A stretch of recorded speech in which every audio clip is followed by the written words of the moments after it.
Sandy সাহাকে দেখে যেটা মাথায় আসে, ইয়াক। আমাদের ট্রেন 2 ঘন্টা লেট, 12:30টায় ট্রেন ছিল। Blueberry cheese cake. আমাদের কলকাতা জুয়ের মতন অতটা বড় না হলেও বেশ বড়, অনেকটা এরিয়া নিয়ে। মানে এটার বাইরেটা পুরো ক্রিস্পি আর ভিতরটা পুরো টেন্ডার জুসি। 22 তারিখ রাতে দক্ষিণেশ্বর স্টেশন থেকে উঠেছিলাম কাঞ্চনকন্যা ট্রেনে। যথারীতি প্রথম দিকটায় ব্লগ করা হয়নি, তারপরে ধীরে ধীরে ইচ্ছা হলো ব্লগ করতে। 4-5টা শ্যুট করতে করতে পৌঁছে গেলাম শিলিগুড়ি স্টেশন। চারিদিকে সবুজ চা বাগান জানান দিচ্ছিল শৈলশহর আর খুব বেশি দূর নয়। পরের দিন 23 তারিখ সকাল 9টা নাগাদ পৌঁছালাম শিলিগুড়ি স্টেশনে। গিয়ে এইটা আমরা ব্রেকফাস্ট করে শেয়ার গাড়ি করে বেরিয়ে পড়লাম দার্জিলিংয়ের উদ্দেশ্যে।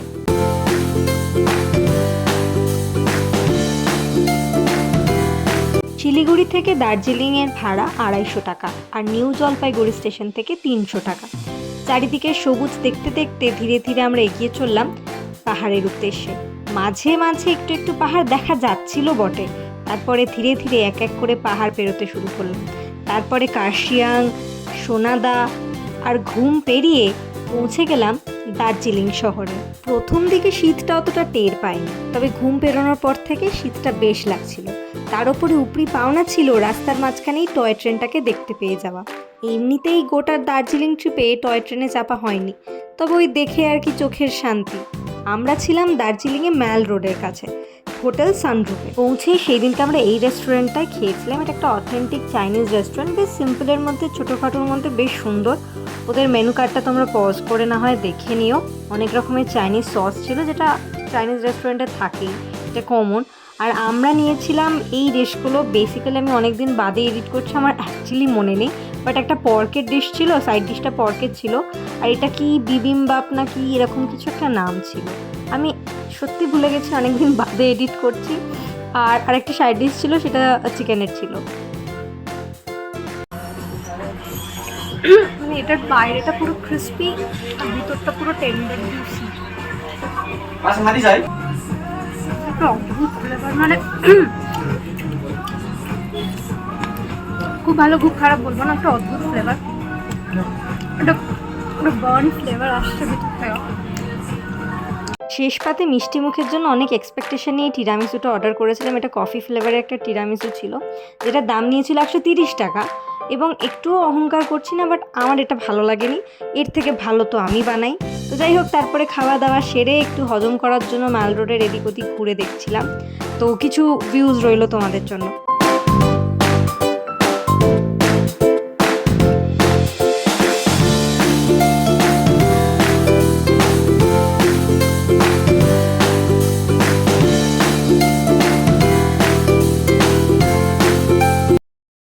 ম্যাল রোড দিয়ে এসে আমরা এখন এখানে বসে আছি। এটা হচ্ছে কাঞ্চনজঙ্ঘা ভিউ পয়েন্ট।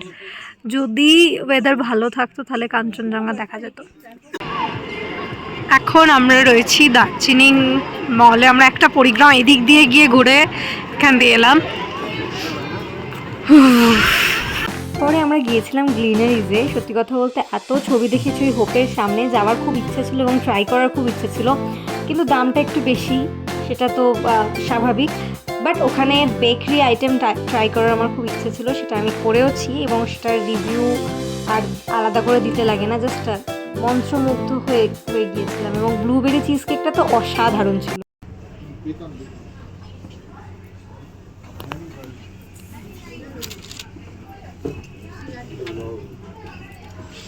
আমি কোনটা খাবো? চিকেন পাই খাই।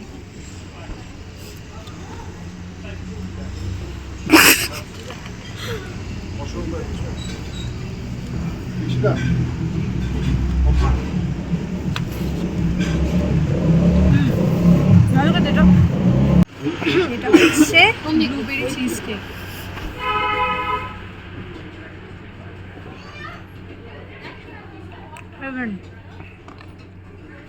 তারপরে ফিরতি পথে ম্যাল রোডেই এই রাস্তার স্ট্রিট ফুডগুলো দেখতে দেখতে আসছিলাম। খুব লোভও লাগছিল, কিন্তু এখনও ঘোরাটা অনেকটা বাকি ছিল বলে আর সাহস করে ট্রাই করিনি।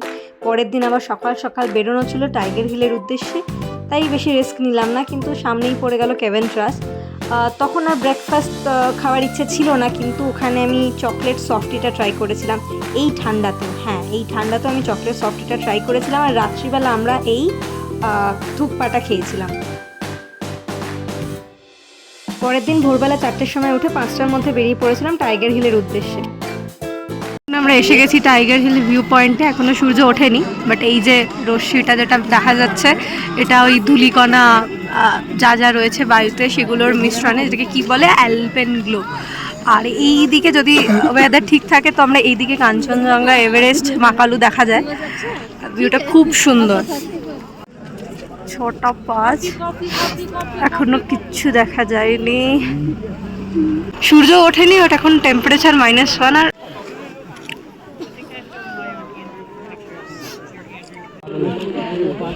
মেঘের জন্য পুরোটা দেখা যাচ্ছে না, জানি না এটাই কিনা। সবাই বলছে এটা -1 ডিগ্রি টেম্পারেচার, এখন প্রায় 6:30 বেজে গেছে। তো মেঘের জন্য কাঞ্চনজঙ্ঘা আলটিমেটলি দেখা যায়নি। তো আমরা 7:30 অবধি ওয়েট করে বেরিয়ে পড়েছিলাম। আমাদের নেক্সট ডেস্টিনেশন ছিল ঘুম মনেস্ট্রি, যেটা খুবই সুন্দর একটা জায়গা ছিল, খুব পিসফুল একটা জায়গা ছিল।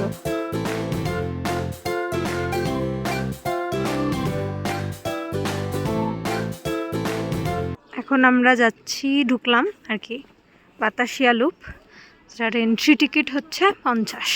এটা একটা ওয়ার মেমোরিয়াল বেসিক্যালি, যেটা বললো। তো ভিতরে গিয়ে বাকিটা দেখা যাবে। এটা হচ্ছে বাতাসিয়া লুপ।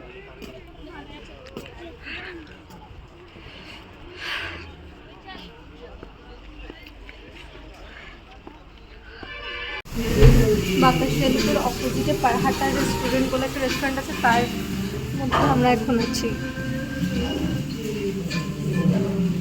আরে ওয়াই ওয়াইও চলে এসছে। এটা হচ্ছে আমাদের আজকে breakfast, Wai Wai normal, chicken steam momo আর 2 কাপ চা।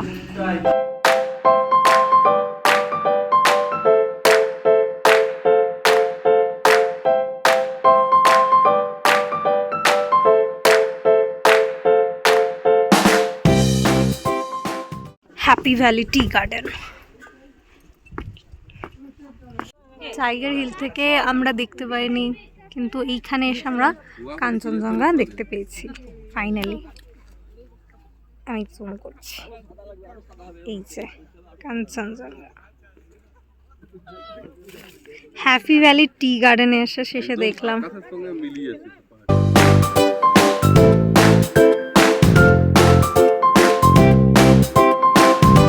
এই যে 2টো প্যাকেটেই রয়েছে গ্রিন টি আর ব্ল্যাক টি। এই ব্ল্যাক টিটাই আমরা খেলাম আর কি।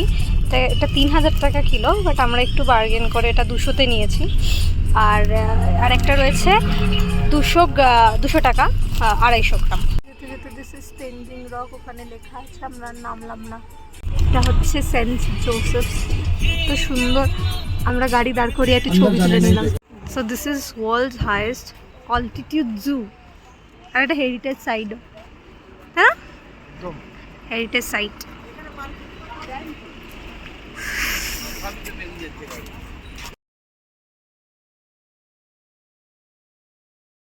Guess the animal's name. ওই যে কি যেন বলে, স্যান্ডি সাহাকে দেখে যেটা মাথায় আসে, ইয়াক।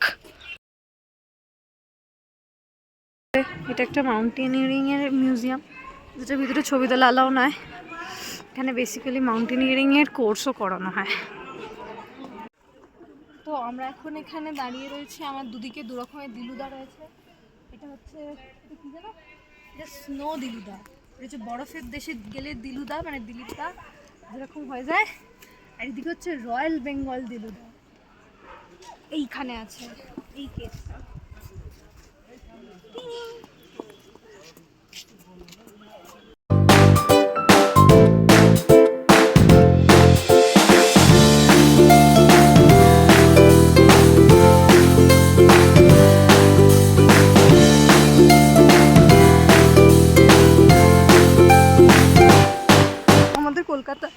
আমাদের কলকাতা জুয়ের মতন অতটা বড় না হলেও বেশ বড়, অনেকটা এরিয়া নিয়ে।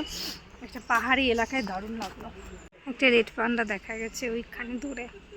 ওরা যেহেতু একটু শাই হয়, ওরা সামনে আসে না।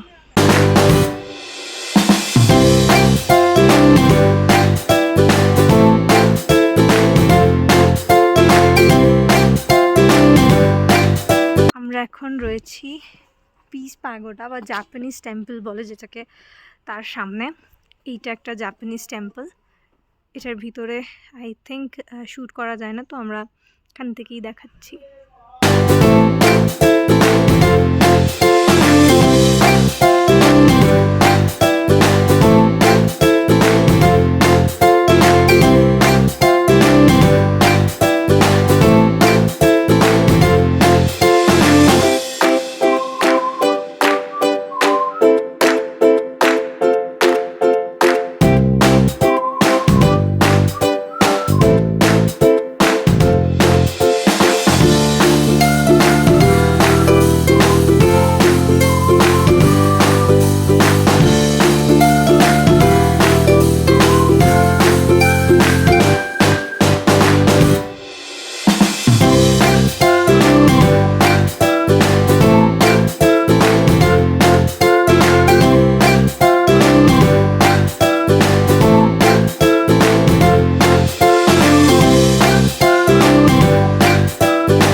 আগের দিনকে চেষ্টা করেও ঢুকতে পারিনি, তবে এই দিনকে ফাইনালি আমরা ঢুকেছিলাম কুঙ্গা রেস্টুরেন্টে, যেটা খুব ফেমাস। আমি অনেক রিভিউ দেখেছি, অনেক লোকের মুখ থেকে এটার সাজেশন পেয়েছি। তো আমরা গিয়েছিলাম, এই ওয়ান্টন স্যুপটা ট্রাই করেছিলাম, যেটা সত্যি অনবদ্য। তার সাথে এই পর্ক সাইড ডিশটা আর একটা গ্লাস নুডলস অর্ডার করেছিলাম। সত্যি কথা বলতে ওয়ান্টন স্যুপটা আমার দারুণ লেগেছে, আমার টুংনামের ওয়ান্টন স্যুপের থেকেও বেশি ভালো লেগেছে। এত সবজি ছিল, তাও আমি খুব সুন্দর করে খেয়েছি। এই ভিডিওটা দেখলে আমার মা খুব খুশি হয়ে যাবে যে আমি এত সবজি খেয়েছি। আর এই গ্লাস নুডলসটা অর্ডার করেছিলাম। আমি নুডলসের খুব একটা বেশি ভক্ত নয়, কিন্তু এই গ্লাস নুডলসটা সত্যি খুব সুন্দর খেতে ছিল। রেস্টুরেন্টটাও খুব ভালো, রান্নাও খুব ভালো। একটাই ড্রব্যাক, সেটা হচ্ছে যে রেস্টুরেন্টটা এতই ছোট যে ম্যাক্সিমাম টাইমেই ফেরত যেতে হয়, রেস্টুরেন্টে জায়গা হয় না। ইনফ্যাক্ট আমরা যে দিনকে লাঞ্চ করেছিলাম তার সাথে সাথে আমরা লাঞ্চ করতে করতে রেস্টুরেন্ট ফুল হয়ে যায় এবং অনেক লোককে ফিরে যেতে হয়। তো তারপরে আমরা এখান থেকে বেরিয়ে গিয়েছিলাম কেভেন প্লাসের হট চকলেট খেতে, আর আমার তো দারুণ লেগেছে।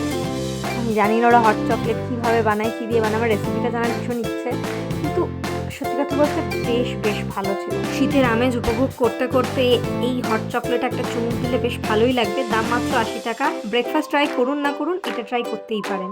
তারপরে সন্ধেবেলা আমরা এই স্ট্রিট ফুড যেগুলো আমরা আগের দিনকে দেখছিলাম সেটাই ট্রাই করেছিলাম।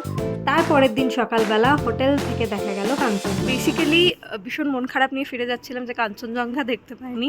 কালকে টাইগার হিলে গিয়েও কাঞ্চনজঙ্ঘা দেখতে পাইনি। কিন্তু এই কথা আছে না যে তুমি চাইলে কাঞ্চনজঙ্ঘা তোমার দেখা দেবে না, কিন্তু কাঞ্চনজঙ্ঘা চাইলে তুমি কাঞ্চনজঙ্ঘাকে দেখতে পাবে। And it's true. আমি এখন হোটেলের ছাদে দাঁড়িয়ে, and look at this, finally Kanchenjunga দেখা দিয়েছে। যার জন্যে আসা, টাইগার হিল গিয়েও যাকে দেখতে পাইনি তাকে আমার হোটেলের ছাদ থেকে দেখতে পাচ্ছি। ইনফ্যাক্ট আমার রুম থেকেও দেখতে পাচ্ছিলাম। সকালবেলা রুম থেকে দেখে এখানে চলে আসা, কারণ এটা অনেকটা খোলামেলা একটা স্পেস, তাই জন্য এইখানে চলে আসা। Just look at this beauty. আমাদের ট্রেন 2 ঘন্টা লেট, 12:30টায় ট্রেন ছিল। এখন এনজেপি স্টেশনে দাঁড়িয়ে পুরো কুয়াশার চাদরে ঢেকে গেছে। এনজেপি স্টেশনে রাত্রি 12:30টার পর থেকে কুয়াশায় মুড়ে গিয়েছিল স্টেশন চত্বর। আমাদের ট্রেন এমনিতেই 2 ঘন্টা লেট ছিল। 2:30টার সময় যখন ট্রেন এসে ফাইনালি পৌঁছলো, এই ছিল তার দৃশ্য। তো আলটিমেটলি কুয়াশার কারণে আমাদের ট্রেন 4 ঘন্টা লেট করে। তো এই ছিল আমাদের গোটা দার্জিলিং ব্লগ। ভিডিওটা ভালো লাগলে আমাকে কমেন্টে জানিও কেমন লাগলো। চ্যানেলটাকে লাইক, শেয়ার অ্যান্ড সাবস্ক্রাইব করে দিও। দেখাবো অন্য কোনো ভিডিওয়ে। টুডলস।